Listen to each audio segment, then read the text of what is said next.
మనుషులనేమి పశువులనేమి నేను ఊడ్చివేసేదను. ఆకాశ పక్షులనేమి సముద్ర మత్స్యములనేమి దుర్జనులనేమి వారు చేసిన అపవాదములనేమి నేను ఊడ్చివేసేదను. భూమి మీద ఎవరునూ లేకుండా మనుష్య జాతిని నిర్మూలన చేసేదను. ఇదే యెహోవా వాక్కు. Praise the Lord. యూట్యూబ్లో ఈ వాక్యం వింటున్న ప్రతి ఒక్కరికి మన ప్రియమైన యేసుక్రీస్తు నామములో శుభములు తెలుపుకుంటున్నాను.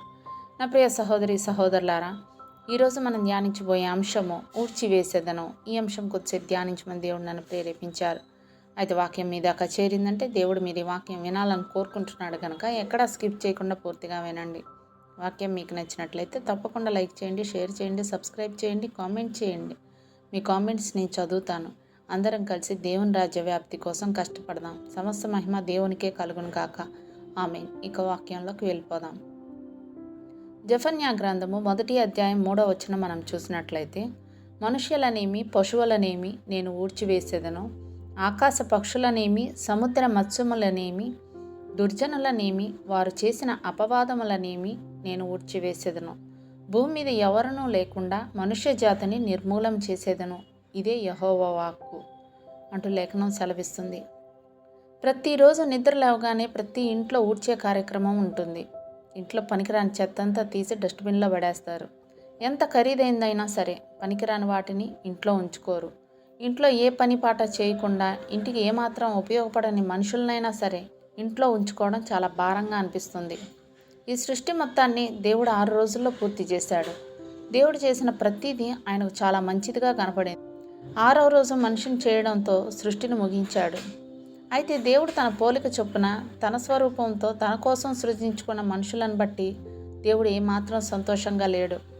తాను భూమి మీద నరులను చేసినందుకు యెహోవా సంతాపము నొంది తన హృదయంలో నొచ్చుకొనెను అంటూ ఆదికాండం 6వ అధ్యాయం 6వ వచనంలో రాయబడి ఉండటం చూస్తున్నాం.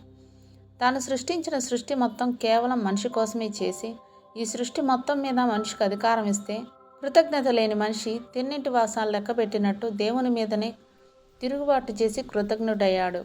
అయినప్పటికీ తానెంతో ఇష్టపడి చేసుకున్న మనిషి కోసం సృష్టించిన ఈ సృష్టి పాడు చేయడం ఇష్టం లేక తన ప్రేమను అర్థం చేసుకుంటాడని ఎంతో ఓర్పుతో సహనంతో మనుషులను శిక్షించకుండా భరిస్తూనే ఉన్నాడు. మనిషి ఆ ప్రేమను అలసుగా తీసుకొని హృదయపూర్వకంగా పాపాలు చేస్తుంటే దేవుడు ఇంకెంతకాలం సహిస్తాడు? పనికి మాలిన వాళ్ళ వలన ఎలాంటి ప్రయోజనం ఉండదు. అలాంటి వారిని దేవుడు భూమి మీద ఉంచడు. పనికి మాలిన చెట్టు కాని ఫలములు ఫలించును, మంచి చెట్టు కాని ఫలములు ఫలింపనేరదు. మంచి ఫలములు ఫలింపని ప్రతి చెట్టు నరకబడి అగ్నిలో వేయబడును అంటూ మత్తయి సువార్త 7వ అధ్యాయం 17 నుంచి 19 వచనాల్లో రాయబడి ఉండటం చూస్తున్నాం. అందుకే పనికిరాని ప్రతి చెట్టుని నరికి ఎలా అయితే అగ్నిలో వేస్తామో అలాగే కృతజ్ఞుడైన మనిషిని నామరూపాలు లేకుండా చేయడానికి కంకణం కట్టుకున్నాడు దేవుడు. నోవహు కాలం నుండి మనుషులను ఊడ్చేయడానికి దేవుడు పూనుకున్నాడు. జలప్రళయం ద్వారా అప్పటి ప్రపంచంలోని మనుషులందరినీ సర్వనాశనం చేశాడు.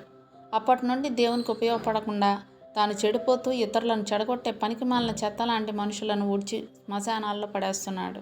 ఈ ప్రపంచంలో ప్రతిరోజు ప్రమాదాలు, హత్యలు, ఆత్మహత్యల ద్వారా లక్షల మంది చనిపోతున్నారు. అంతేకాదు సునామీ, తుఫాను, వరదలు, భూకంపాలు, తెగుళ్లు తెప్పించి ఊళ్ళనే లేపేస్తున్నాడు. మన మీద సురక్షితంగా ఉన్నామని సంతోషిస్తున్నామేమో.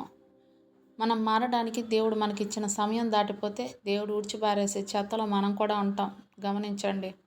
ముఖ్యంగా మారు మనసు పొందని క్రైస్తవులని దేవుడు ముందుగా శిక్షిస్తాడు. మీరు మారు మనసు పొందని ఎడల మీరందరూ అలాగే నశింతురు అని హెచ్చరిస్తున్నాడు లూకాసు వార్త 13వ అధ్యాయం 3వ వచనంలో. కాబట్టి దేవుడు మనల్ని ఊడ్చిపారేయకముందే మారు మనసు పొంది దేవునికి ఉపయోగపడేలా జీవిద్దాం.